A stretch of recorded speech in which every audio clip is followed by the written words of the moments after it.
Oh, it is my pleasure this morning to introduce Katie Weaver, who is an associate specialist with Extension Community Vitality with a focus on leadership. She's done amazing work around community-based leadership in the state, and she's going to talk to us this morning about understanding conflict and your role. Great. Thanks, Ashley. And thank you for all being here on this early Tuesday morning. This series is focused around conflict. And if you've been to conflict trainings before, we're hoping this might be a little different. It's really easy and natural to focus on the other person or people when in conflict and to have like strong emotions around it, oftentimes, not always, but oftentimes negative.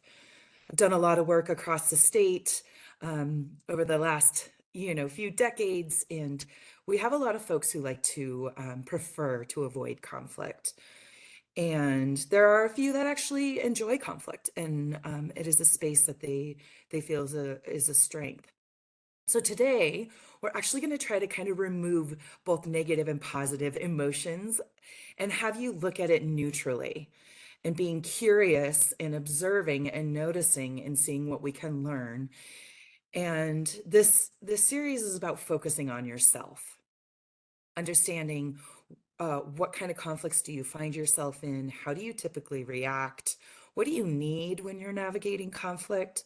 Because ultimately, the only thing you have control over is yourself.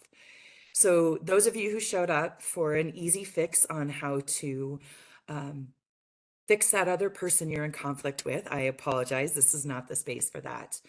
We're really going to focus in on self. And as Ashley just shared, this is about moving from reaction to intention. And so that is ultimately that work is about yourself. Next week, Ashley's going to be talking about self-awareness. And then we're going to go into what are the emotions that come up in conflict? How do you set boundaries and have accountability for yourself and others? And what do you do when there's stress and anxiety? These are all common things that happen in conflict. And then lastly, we're going to end with a workshop on um, how do you do this in online environments? We all spend probably a lot of time in online environments now, and a lot of us are parts of remote teams. So, uh, yeah, so we're centering yourself, and I'm going to invite you into a practice of curiosity in learning where you are experiencing conflict, why might you be experiencing it, and what role are you playing? So, and all of this is with the intent that you are navigating this in a way that is healthy and that is generative and moving you forward and is not disruptive or damaging. So let's get started. So I want to invite you to use the chat window. There's a lot of different definitions of what conflict is, but what is a word or two that comes to mind when you think of conflict? So go ahead and take a minute and think about that, and let's get those in the chat. I'd love to see where you're all coming from. Great. We're seeing disagreement, anxiety. Anxiety is a common one. We'll have a whole session on it. Differing of opinions, change. Thanks, Carrie. It can be negative and positive. Misunderstanding, differing values. Great. Unrest, projection. Interesting, Kirsten. It can be uncomfortable, frustrating. It is a space of growth. Great. I love this. You're welcome to keep adding those here. The definition I'm going to offer up for your consideration and for this series is thinking about conflict as differing needs, motivation, perspectives, understanding. You could see how you can include some other words here. Conflict is often shared as though it is opposing. And I want to frame it differently as differing. We are all whole people that bring lots of different experiences and perspectives. So in framing it in a way that is just difference, I think is an opening to being more curious versus it being a binary us versus them or me versus you. So we're going to do some optical illusions here. And I think maybe many of you have seen these before. So I'm going to flash up an image on the screen for just a second, and then I'm going to flash off.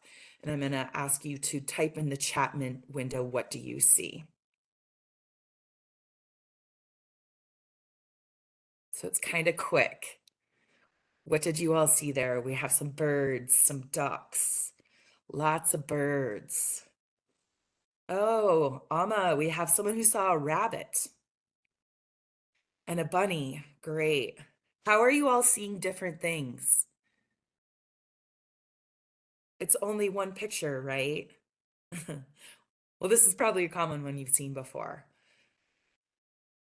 So there is a bunny or a rabbit and a duck here. So to the left of your screen is either the ears of the rabbit or the bill of the duck, and to the right is the nose of the rabbit or the back of the head of the duck. So hopefully you can see both of those. Sometimes people can't, and that's fine. Let's do another one here.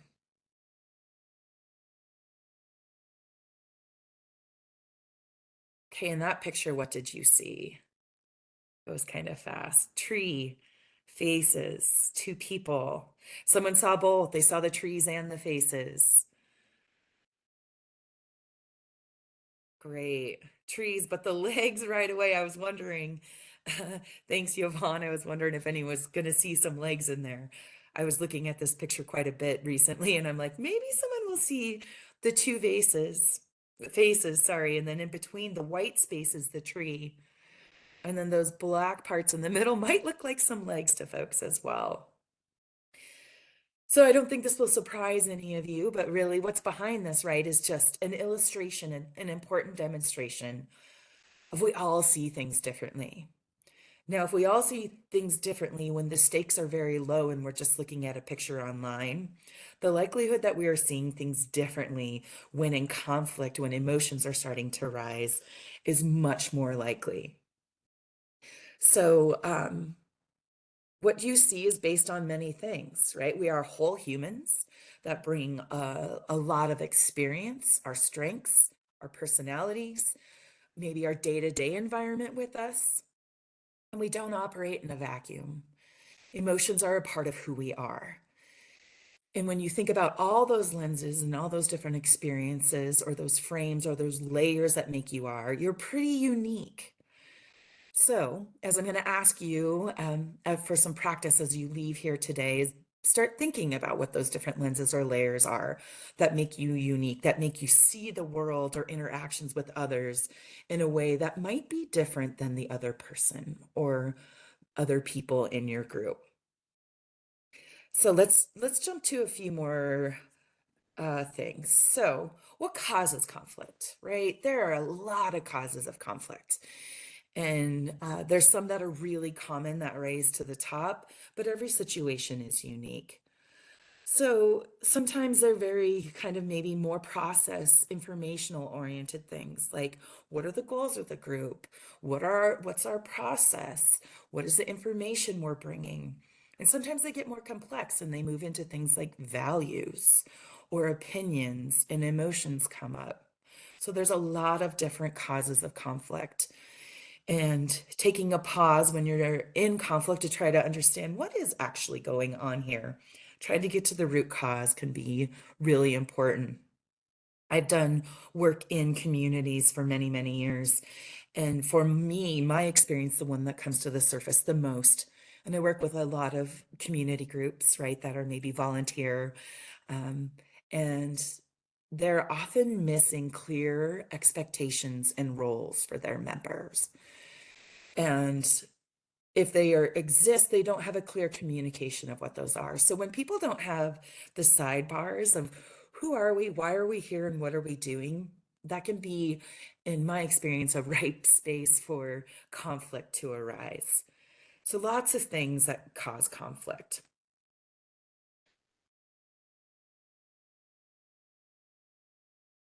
So I want to present a frame from Adam Grant. He's an organizational psychologist. You may have heard of him. He's a best-selling author. Two books that are really relevant to this conversation of his are Think Again and Hidden Potential. He frames conflict up as task or relationship. So, in an effort to characterize the conflict you're in, this might be a good way to like step back and be like, what is going on here? What is causing this? Is this more around task, around our work, or is this around really the relationship, the personality, that interaction between one or more, two or more people? So task, as Grant likes to share, is can be a space for positive conflict. It is really a space of creativity and critical thinking, innovation. When your group or your pair of folks are focused on the task at hand, the work, it might look like you're questioning what is the best way to put together a community event, or what is the best process for bringing this group, this community together to envision its future, or what is the best way to design this product. It's a lot of diverse opinions together, debating what are the best ideas. This is a space that can build trust. And when you're building trust, you're building actually a foundation for the group to do that work in the future. Relationship, this is when it's really around the people and the emotions. And it's not always a detrimental space, but it often can spiral. And that's where I see a lot of people and myself, right, spend um, a lot of time focusing on what's going on in the other person in that interaction. And you can lose sight of why you're coming together. You can lose productivity. And it shifts really to those personalities, to those emotions, to those people. And it can be a challenging space. So the impact of that, right, is lots can be a lot of negative things in conflict. You have stress and anxiety and mistrust. You can start to see people leave your groups or your organizations because they have low satisfaction. Sometimes it can spiral to the point where there's retaliation. There's actually really, really unhealthy things happening. But like Carrie shared in the chat earlier, there's also really positive impacts of conflict. So it can be this space of bringing lots of different perspectives together and coming up with new ideas and new approaches. You can grow, you can have better outcomes because you're having these healthy conversations and you're challenging ideas. This is often a space where you hear, challenge the idea, not the person. You know, that's kind of a frame of personal relationship conflict versus task. And what happens in these spaces, which are not, they don't just happen. It takes a lot of thought and intention, and we'll get into that as the series goes on. But you build these relationships and this trust. And when you have a group that has this comfort with each other, and perhaps even like verging into psychological safety, where they can really show up as their real selves, maybe say, I don't know. You're creating this environment for really healthy things to happen. Okay, so we have only a few minutes left. I'm going to share some strategies. This is where I want to invite you to also use the chat window. I'm going to share some things that I know really well um, that I would suggest, but I know there's a lot of ideas in the room. So I'm going to invite you to share them as well. So the first thing I think is really important when in conflict is to notice you're in conflict. Some of you might be asking, like, really, you don't know? But surprisingly, there are some personality types. There are some folks who don't really get it, don't really notice it at first. They might stumble into it and they've been in it for a month before they even know. So start really noticing when conflict is arising and take a pause. Now, if you're in the moment and conflict is happening, using breathing techniques is a really good strategy. There's all sorts of science and research behind this. You could do the count to 10. That's kind of the old school one. Box breathing is where you breathe in for 4 seconds, pause for 4 seconds, exhale for 4 seconds, pause for 4 seconds. Belly breathing is we often breathe into our chests, but if you pause and are really intentional, you breathe into your belly. So your belly will expand versus your chest is another good strategy. Now, what the research shows here is there's a lot of benefits of this, but it lowers your heart rate. So you can imagine how if you are having an emotional reaction to conflict, how this breathing technique, bringing your heart rate down, bringing you back into your body, can be a really powerful strategy. Mindfulness is very similar. Do a body scan, like actually like scan through your body and notice, am I having any physical sensations? Our bodies are powerful, powerful indicators of what's going on in our whole selves. So noticing, am I having a physical sensation and where is it showing up and what does it feel like? A very common one here is like when you hear people, "Ooh, I had butterflies." Like, is that a fun butterfly? Like it's excitement, or is it like, oh gosh, they're like really anxious and um, they're like running into each other, and there's a lot of chaos and energy with those butterflies. So that's what a body scan and identifying some of those physical sensations can do for you. You might need to ask for a break. Sometimes the best thing you can do is step away for 15 minutes or a day or a week. And then you might also actually, as you take that pause, go move your body. We store a lot of um, emotions come from the body, and if sometimes if we don't move and get that out, they can be stored there, and that can be challenging for us to move forward.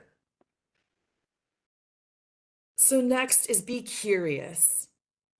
It's very easy to immediately go to the space of reaction or judgment against another person, a situation, yourself.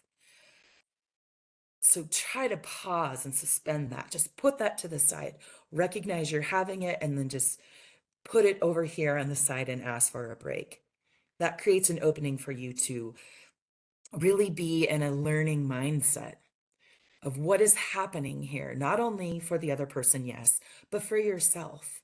So you can have some active listening.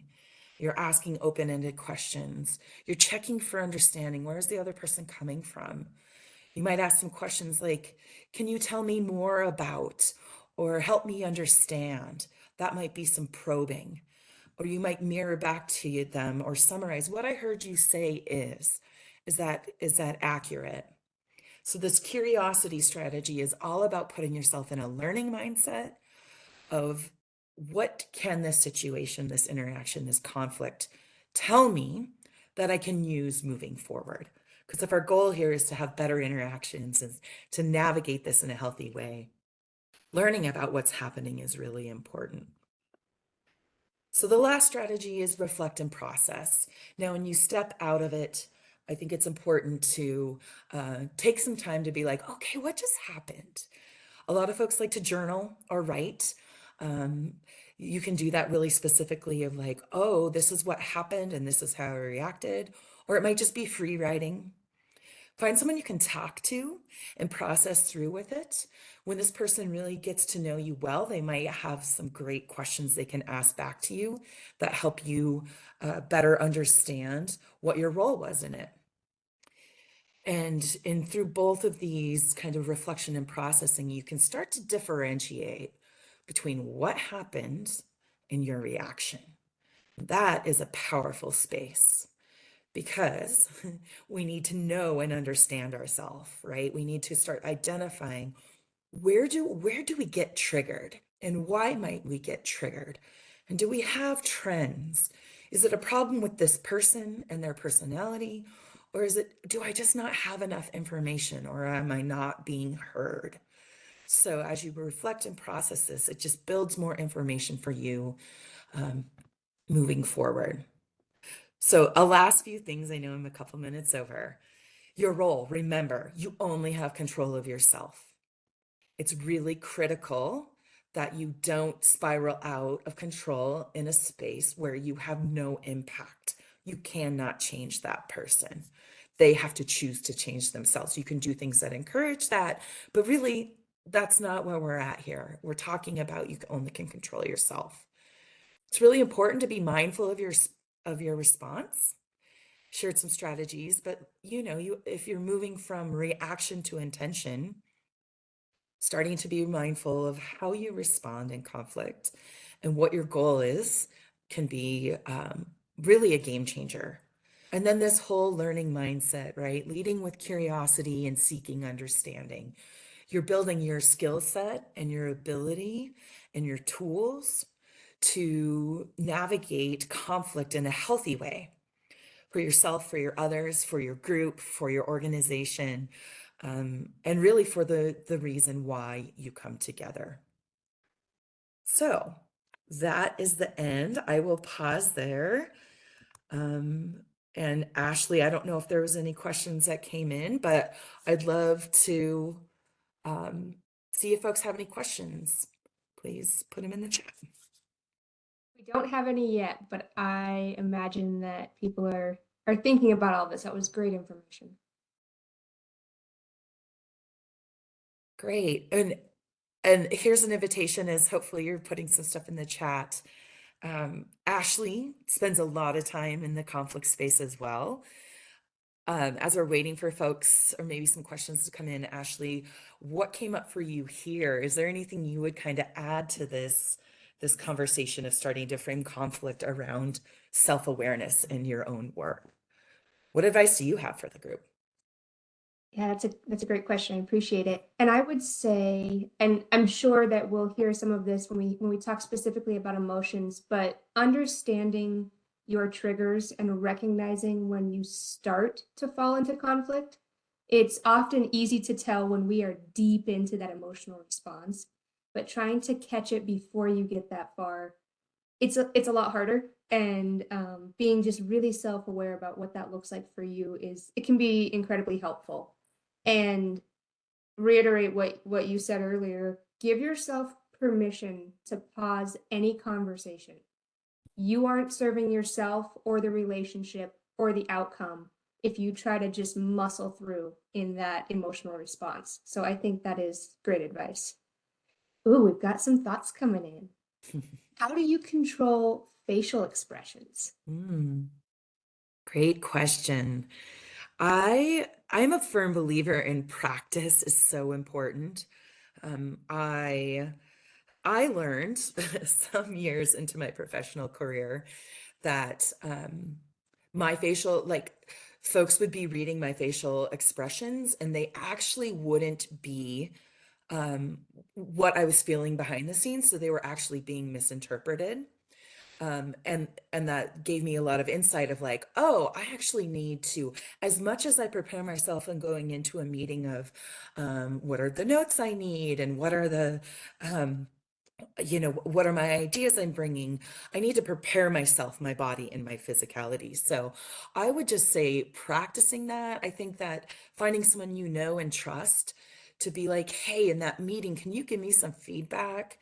Um, is really important. So I think just that's a great question, Heidi. Awareness, I think, is a really good starting point that the nonverbal, what's the statistic? Ashley, it's something like 87%, 93% is 93. tone and nonverbal. It's all nonverbal. So I think recognizing the importance of it and preparing yourself of how do I want to show up and what does that mean for how my body language, my nonverbal is as well. So maybe practice with someone trusted and be like, this was what I was trying to do. How did I do? And if you have that trusted relationship, they can say like, oh, actually you failed pretty miserably. So practice with them and know that give yourself some grace too, right? It does take practice to learn this stuff. Um, yeah, stop there. Stephanie had a great comment. Don't take the bait when you're trying to use a strategy and maybe others in that same moment want to derail you. Mm, yeah, yeah. Thanks, Stephanie. I think this is why we're doing this series, right? And focusing on yourself.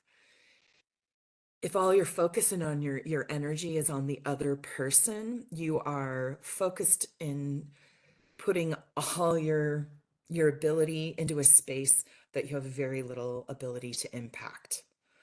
So sometimes if it's a heightened or an entrenched conflict, this is a lot harder. However, like just getting really clear and like, okay, this is where I'm at. And uh sometimes I like to play through all the scenarios of like often worst case. And sometimes when I've just gone through them, that gives me enough like um uh experience of what that might be that like that when I go into it, it makes it a little easier. But it's hard, this quote unquote taking the high road. But it's like, where are you focusing your energy in reacting or noticing why something might be baiting you and why that is a trigger and what can you do that? And then Ashley said it really nice, taking that information moving forward and how might I might be prepared for that the next time in a way that I can maybe head it off at the pass and it doesn't even go there. I guess anything to add to that, I don't, Ashley? I think you've got it. I see we're coming up at the top of the hour, and I just want to touch, Michelle Grokey added a comment in here, which I think is great. But before that, Amma, I think, asked a question. Do you have any tips for the virtual environment, specifically phone meetings? Do you want to touch on when we'll cover that? Yeah, thanks, Amma. That we know that's an important one. So that is actually our last uh our sixth session, and I don't have the schedule in front of me, but it is coming up in I think mid-March. So stay tuned for that. Great. Great. And one last question here. Kalina asks, I'm curious how folks have asked for more time or to continue the conversation at a later point. One example might be a public meeting.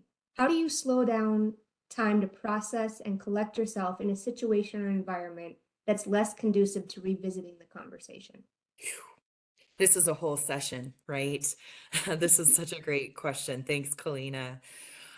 It's really tricky. I think it depends on your role, right? And do you actually have positional power, control of the meeting? Are you the facilitator? It's a lot different if you're a facilitator versus you're just a participant.